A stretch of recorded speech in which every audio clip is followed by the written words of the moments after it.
The wind howled through the trees outside my apartment that night, rattling the loose shutters and creating an orchestra of eerie creaks and groans. I was curled up on the couch, scrolling mindlessly through my phone, trying to ignore the storm. The rain lashed against the windows, and the occasional clap of thunder shook the very foundations of the building. I wasn't expecting anyone, least of all at such an ungodly hour. So when the knock came at my door, it startled me. Knock, knock, knock. The sound was deliberate, almost too slow, as if the knocker was measuring each strike. For a moment, I froze, my thumb hovering over the screen of my phone. Who in their right mind would be out in this weather? And why knock so late? The thought of ignoring it crossed my mind, but curiosity, and perhaps a small dose of fear, got the better of me. I rose from the couch, my bare feet sinking into the cold hardwood floor as I tiptoed toward the door. "Who's there?" I called out, my voice wavering slightly. No answer. I peered through the peephole, but the dim hallway light barely illuminated the corridor. All I could see was an empty space, rainwater pooling on the welcome mat outside. My hand hesitated on the doorknob. I wanted to chalk it up to a prank, some bored neighbor or kid playing a joke. But something about the silence felt oppressive, unnatural. Finally, I turned the knob and cracked the door open, just enough to peek outside. The hallway was empty. No one stood there, just the sound of rain and the faint buzz of the flickering hallway light overhead. "Hello," I called out, stepping out onto the threshold. My voice echoed faintly in the corridor. Still no answer. I shivered and pulled my cardigan tighter around me. Maybe it was just the storm playing tricks on my mind. I locked the door and went back inside, making a mental note to report the incident to the building manager in the morning. But as I sat back down on the couch, I couldn't shake the unease that had settled over me. My mind kept replaying the knock, the strange rhythm of it, like it was meant for me and no one else. Knock, knock, knock. The sound echoed in my head, growing louder and more insistent, even though the room was silent. The following day, I woke up feeling groggy. The storm had passed, leaving behind a pale gray sky and a thick fog that clung to the ground like a shroud. I brewed a cup of coffee and tried to push the events of the previous night out of my mind. As I sipped my drink, I noticed something odd about the door. There were muddy footprints on the welcome mat outside, small and faint but unmistakably human. I frowned. Had someone actually been there last night? I crouched down to examine the footprints more closely. They led to my door, but didn't go anywhere else. No trail back to the elevator, no prints leading away down the hall. It was as if whoever, or whatever, had knocked on my door had simply vanished. A chill ran down my spine, but I forced myself to shake it off. I was being ridiculous. There had to be a logical explanation. I decided to talk to my neighbor, Mrs. Delaney. She was an elderly woman who lived across the hall, always peeking through her curtains and keeping tabs on the goings-on in the building. If anyone had seen or heard anything, it would be her. When I knocked on her door, it took her a moment to answer. She cracked the door open, her sharp blue eyes peering out at me. "Morning, Mrs. Delaney," I said, forcing a smile. "Did you hear anything strange last night? Someone knocking, maybe?" Her brow furrowed, and she leaned closer, her face etched with concern. "No, I didn't hear anything." "Why? Was there trouble?" I hesitated, unsure how much to share. "Not trouble exactly. Just someone knocked on my door really late, and when I answered, no one was there." Mrs. Delaney's expression darkened. She opened the door wider, stepping into the hallway. "That's not the first time I've heard about that," she said in a low voice. "What do you mean?" "There's been talk," she said, glancing around as if afraid someone might overhear. "People in this building have heard knocks at their doors. Late at night, always the same. But when they check, no one's there. They say it's bad luck to answer." I felt a prickle of unease. "Bad luck?" She nodded solemnly. "They say once you answer, you invite something in, something you don't want." Her words lingered with me long after I returned to my apartment. I tried to dismiss them as superstitious nonsense, but I couldn't ignore the knot of anxiety tightening in my chest. That night, I stayed up late, my nerves frayed. Every creak of the building, every gust of wind outside made me jump. I kept glancing at the door, half expecting to hear the knock again. But hours passed and nothing happened. I finally started to relax, convincing myself that Mrs. Delaney's story had just gotten under my skin. Then, at exactly 3 a.m., it happened. Knock, knock, knock. The sound was the same as before, deliberate and measured. My heart raced as I stared at the door, paralyzed by fear. I didn't dare move. "Who's there?" I whispered, my voice trembling. No answer. The air in the room felt heavy, almost suffocating. I clutched the blanket around me, trying to will the sound away. But then it came again, louder this time. Knock, knock, knock. It felt like the sound was coming from inside my head, echoing in a way that made my skin crawl. My breathing grew shallow, and I realized I couldn't just sit there. I had to do something. Slowly, I stood and crept toward the door. My hands were shaking as I pressed my eye to the peephole. Nothing. The hallway was empty, just as it had been the night before. But then, as I started to pull away, I saw it, a shadow just out of view. It flickered for a moment, like a trick of the light, before vanishing. I backed away from the door, my heart pounding in my chest. I didn't know what to do. Was it all in my head? Or was something really out there? I spent the rest of the night huddled on the couch, too afraid to sleep. The knocks didn't come again, but the unease stayed with me. When morning finally came, I made a decision. I couldn't stay in the apartment another night. Whatever was happening, I needed to get out, even if just for a while. I packed a bag and left without looking back, telling myself I'd stay at a friend's place for a few days. But as I stepped into the elevator, I felt a nagging sensation, like someone or something was watching me. And as the doors closed, I thought I heard it again, faint and distant. Knock, knock, knock. I arrived at my friend Clara's apartment later that morning, clutching my overnight bag like a lifeline. Clara, ever the skeptic, opened the door with a raised eyebrow. "Did you have a fight with your apartment or something?" she asked, stepping aside to let me in. "Something like that," I muttered, forcing a weak smile. I hadn't told her everything yet, only that I needed a place to crash for a couple of nights.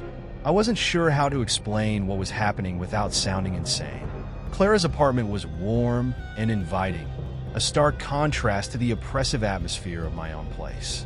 The scent of coffee lingered in the air, and sunlight streamed through the windows, highlighting the neat stacks of books and cozy blankets scattered about. "You're welcome to stay as long as you need," Clara said, handing me a mug of coffee. "But you're going to have to tell me what's going on.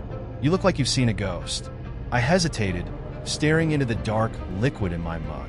Finally, I decided to tell her everything. The knocks, the footprints, Mrs. Delaney's warning. I even mentioned the shadow I'd seen outside my door. Clara listened intently, her expression unreadable. When I finished, she leaned back in her chair, tapping her nails against the mug. "So, you think your apartment is haunted?" she asked, her tone half joking but tinged with concern. "I don't know what to think," I admitted, "but it doesn't feel normal." Clara nodded thoughtfully. "Well, maybe it's not your apartment. Maybe it's you." Her words sent a chill down my spine. "What do you mean?" "Think about it," she said. "If it were the apartment, wouldn't other people have experienced the same thing? But it's only happening to you. Maybe whatever this is, it's attached to you." I didn't want to believe her, but a part of me couldn't shake the possibility. What if she was right? What if I had invited something in when I opened the door that night? The first night at Clara's passed uneventfully. I slept on her couch, wrapped in a cocoon of blankets, and for the first time in days, I felt a sense of safety. But that feeling didn't last. The next day, Clara and I spent the afternoon running errands. It was a cloudy, gray day, the kind where the world felt muted and dreamlike. As we walked back to her apartment, I noticed something strange. The fog had rolled in thick and fast, blanketing the streets in an eerie haze. Shapes and shadows seemed to flicker at the edges of my vision, disappearing when I turned to look. "Do you see that?" I asked, my voice barely above a whisper. Clara glanced around, frowning. "See what?" I hesitated. "Never mind." We reached her building without incident, but the unease stayed with me. I couldn't shake the feeling that we were being watched. As we stepped into the elevator, Clara pressed the button for her floor. The doors slid shut, and the elevator began its ascent. Then it stopped. The lights flickered, and the elevator shuddered to a halt between floors. Clara groaned. "Perfect timing," she muttered, pulling out her phone. "I'll call maintenance," but I wasn't listening. My attention was fixed on the small emergency window in the elevator door. Through the frosted glass, I could just make out a shape, a dark, indistinct figure standing in the hallway beyond. "Clara," I whispered, grabbing her arm. "What? Do you see that?" I pointed at the window, my heart pounding. She squinted, then shook her head. "I don't see anything." The figure moved, stepping closer to the window. I could see it more clearly now, a tall, shadowy form with no discernible features. "It's there," I insisted, my voice trembling. "It's right there." Clara followed my gaze, but she still looked confused. "There's nothing there, Sophie." The lights flickered again, and the figure vanished. A moment later, the elevator resumed its climb, as if nothing had happened. I was shaking by the time we reached her apartment. Clara looked genuinely concerned now, but she didn't press me for details. Instead, she made tea and suggested we watch a movie to distract ourselves. That night, I woke up to the sound of knocking. Knock, knock, knock. My eyes flew open, and I sat up on the couch, my heart racing. The apartment was dark, the only light coming from the street lamps outside the window. "Clara," I called out, my voice barely audible. No response. The knocking came again, louder this time. Knock, knock, knock. It wasn't coming from the front door. It was coming from the window. I turned my head slowly, dreading what I might see. The curtains were drawn, but I could just make out a faint silhouette behind them.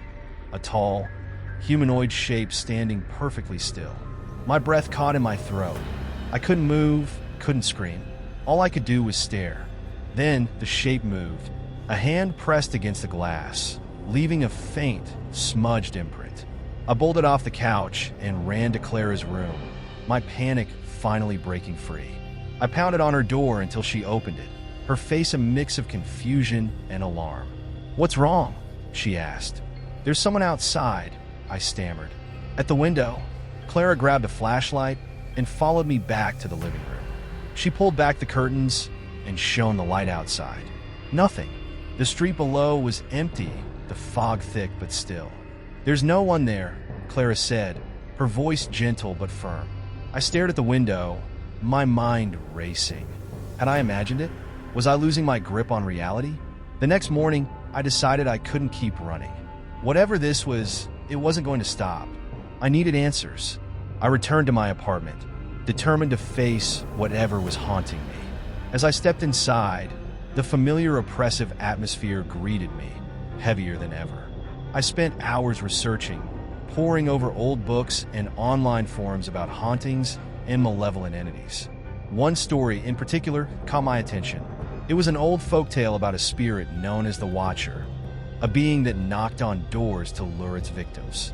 If the victim answered, they invited the spirit into their life. The stories varied, but they all shared one chilling detail. The Watcher never left once it was invited. I felt the blood drain from my face. Was that what this was? Had I invited something into my life that I couldn't get rid of? As night fell, the fear began to creep in again. But this time, I was ready. I lit candles, placed salt along the door and windows, and whispered prayers into the darkness. And then I waited. The knock came at exactly 3 a.m. Knock, knock, knock. I clenched my fists, my resolve hardening. "Who's there?" I demanded, my voice steady. No answer. I stepped toward the door, my heart pounding. I wasn't going to run anymore. Whatever this was, it had to end. As I reached for the doorknob, the knocking stopped. For a moment, there was only silence. Then a voice, low, raspy, and inhuman, whispered from the other side. "You invited me in?" I froze, my hand hovering over the doorknob. The voice on the other side was nothing like any voice I'd ever heard. Low and guttural, with a rasp that scraped against my nerves. "You invited me in?" The words echoed in my head, twisting and warping as though they carried a weight far heavier than their meaning. My chest tightened, and my breathing came in shallow gasps. "Who are you?" I whispered, my voice trembling. Silence. The air around me grew heavy, oppressive. The candles I had lit flickered wildly, their flames stretching toward the ceiling as if clawing for escape. I backed away from the door, my instincts screaming at me to run. But where? This thing, whatever it was, would follow me. Clara's words echoed in my mind. Maybe it's not the apartment. Maybe it's you. The realization struck like a thunderclap. It didn't matter where I went or how far I ran. I had brought this on myself the moment I opened that door. The next morning, I left my apartment in a daze. Sleep had been impossible, and the whispers that filled the night had left me shaken and exhausted. I decided to return to Mrs. Delaney. If anyone could offer answers, it was her. When I knocked on her door, she answered almost immediately, as if she'd been expecting me. Her sharp eyes scanned my face, and she sighed. "You look like hell," she said, gesturing for me to come in. Her apartment was much the same as before, dark, cluttered, and filled with the scent of incense. She sat me down at her kitchen table and poured me a cup of tea without asking.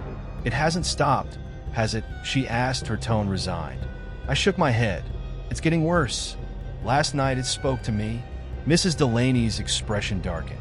She muttered something under her breath, words I didn't understand. "I warned you, child," she said. "I told you not to answer." "I didn't know." She held up a hand, silencing me. "It doesn't matter now. What's done is done. You invited it in, and now it won't leave. Not unless you make it." "Make it?" I asked, my voice barely above a whisper. She leaned forward, her gaze piercing. "There's a way to break its hold, but it's dangerous. You'll have to face it, confront it, and you must not show fear." Her words sent a chill through me. I didn't know how to confront something I didn't even understand, let alone something that seemed to thrive on my terror. That night, I prepared myself for the confrontation Mrs. Delaney had described. She had given me a small pouch filled with herbs and a series of instructions that sounded more like an ancient ritual than anything I'd ever done before. I cleared the center of my living room and sprinkled salt in a wide circle, following Mrs. Delaney's directions to the letter. The pouch of herbs hung around my neck, its pungent scent filling the air. At exactly 3 a.m., the knocking began. Knock, knock, knock. I stood in the center of the circle, clutching a small silver bell Mrs. Delaney had insisted I use. My heart raced, but I forced myself to stay still. "Come in," I said, my voice steady despite the fear clawing at my insides. The door creaked open. For a moment, there was only darkness, a void that seemed to stretch endlessly beyond the doorway. Then it stepped inside. The figure was taller than I remembered, its shadowy form shifting and flickering like smoke caught in a breeze. Its face, or where its face should have been, was a blank expanse of darkness, featureless and empty. The air grew colder, the temperature plummeting as the entity stepped closer to the circle. "You called me," it said, its voice a guttural rasp. "And now you will listen."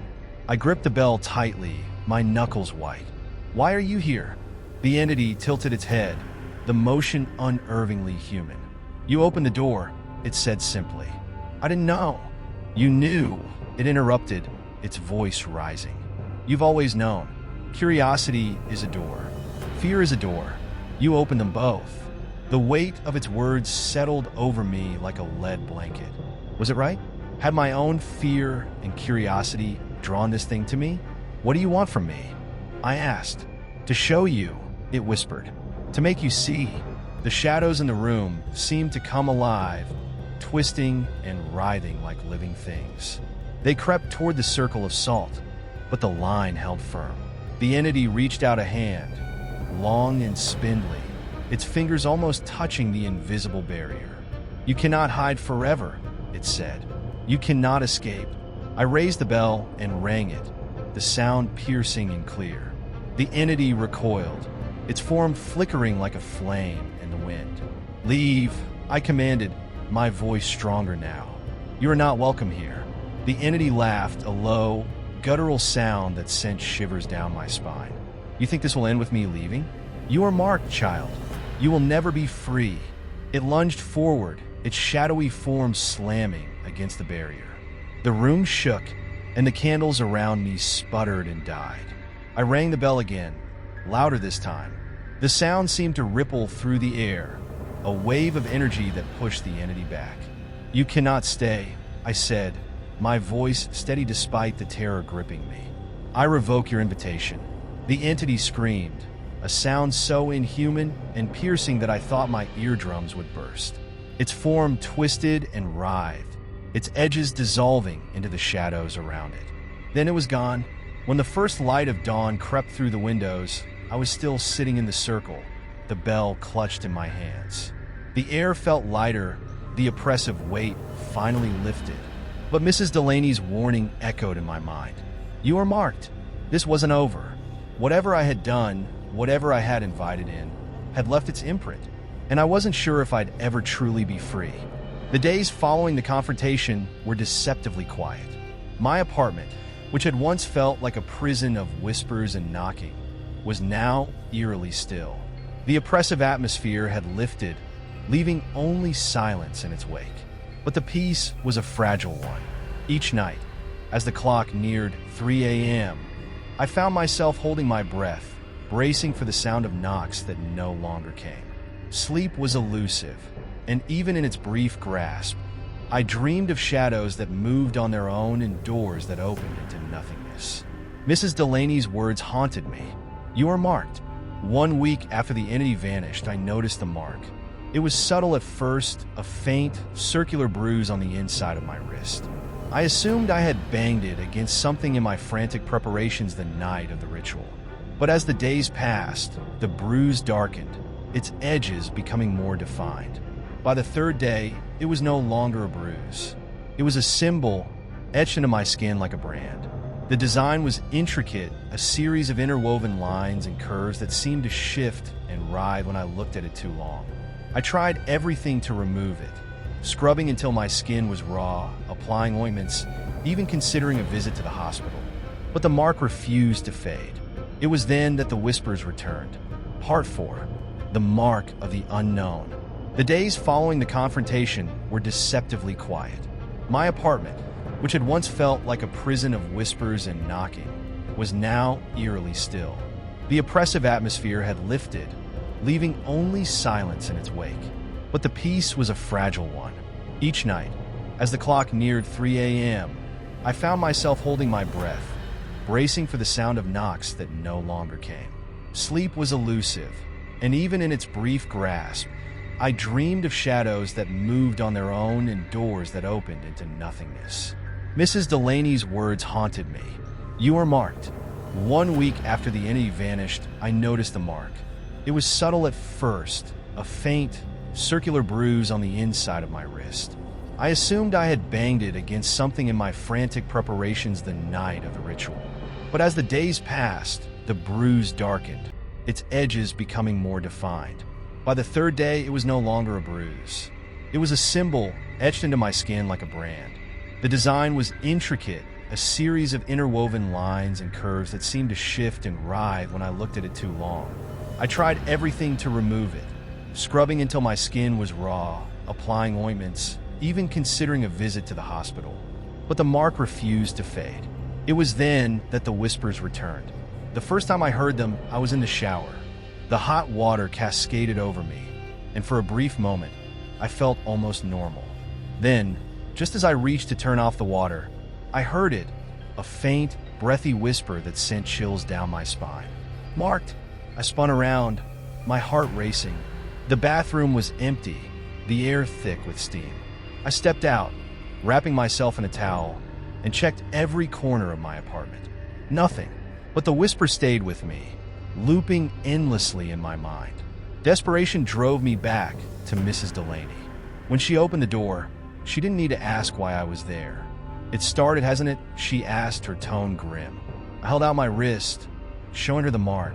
She sucked in a sharp breath and motioned for me to follow her inside. "This is worse than I thought," she said, pacing her small living room. "What is it?" I asked, my voice shaking. She hesitated, her gaze flickering to the mark. "It's a binding," she said finally. "A connection. That thing may be gone for now, but it left a piece of itself with you. As long as the mark remains, it can find its way back. Can you get rid of it?" Mrs. Delaney's expression was unreadable. "There's a way," she said slowly, "but it's risky. Dangerous? I don't care," I said. "I just want this to end." The ritual she described was far more complex than the first. It required precise timing, rare ingredients, and unwavering resolve. "You'll have to face it again," she warned. "But this time, it will be stronger, angrier.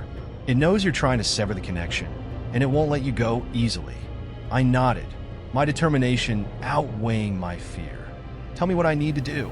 That night, as the clock struck midnight, I began the ritual. The ingredients Mrs. Delaney had provided were laid out before me. A bundle of sage, a vial of black salt, and a shard of obsidian as sharp as a knife. I drew the symbol she had shown me on the floor in chalk, encircling it with the black salt. The candles around the room flickered, their flames unnaturally steady despite the tension in the air. When the clock struck 3 a.m., the knocking returned. Knock, knock, knock. I didn't flinch this time. Instead, I took the shard of obsidian and pressed its edge against the mark on my wrist. "I revoke you," I said, my voice steady despite the pain as the shard cut into my skin. Blood welled up, but I didn't stop. "I sever the connection. You have no power here." The knocking grew louder, more insistent. The shadows in the room began to move, coalescing into the form I had hoped never to see again. It stepped out of the darkness, its form more defined now. The blank face had given way to something grotesque, a twisted mockery of a human face with hollow eyes that burned like embers. "You cannot escape me," it said, its voice a low, guttural growl. "You are mine." I ignored it, focusing on the ritual. The entity lunged at the circle, its form slamming against the barrier of salt. The impact shook the room, but the circle held. "I revoke you," I repeated, louder this time. The entity screamed, its form writhing and flickering.